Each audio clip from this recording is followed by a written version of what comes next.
Guys, bikin stik tahu yuk.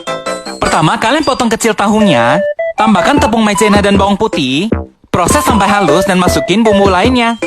Nah, kalau udah kayak gini, pindahkan ke piping bag baru digoreng. Kalian goreng aja dengan api kecil, bolak-balik biar matangnya merata, kemudian angkat dan tiriskan.